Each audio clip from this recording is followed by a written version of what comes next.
matagal ko na rin to pinag-isipan, Julio. Pero, bakit ganun ang nararamdaman ko? Ano po ibig niyo sabihin, sir? Akala ko lubusan na akong sasaya kapag natagpuan ko na yung apo ko. Pero parang may kulang pa rin eh. Why do I still feel empty? Baka naman ho, adjustment period lang yan ho, sir. Sana nga adjustment period lang. Pero sa tingin ko may iba pang dahilan eh.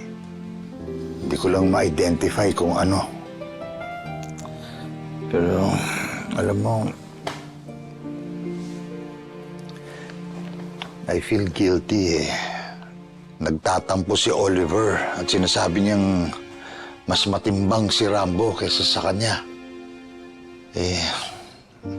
To be honest, yun talaga yung nararamdaman ko eh. Mas magaan ang loob ko kay Rambo. Mas emotionally connected ako kay Rambo kaysa kay Oliver. Sa tuwing nahihirapan, napapagod na lumaban, huwag mong kalilimutan. Anong gagawin natin ngayon, Nak? Sa bunganga na mismo ni Eduardo lumabas na mas matimbang sa kanya si Rambo kaysa sa'yo.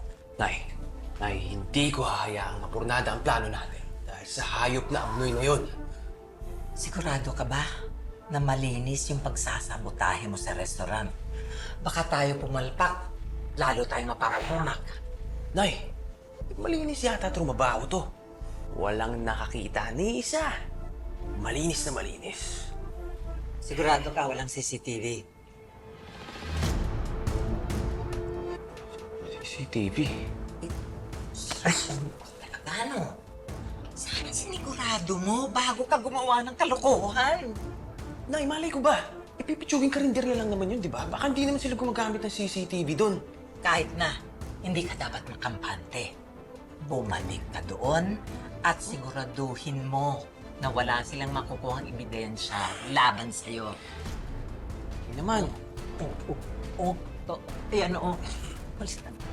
Umalis ka na. Umalis ka na. Sige, ito na.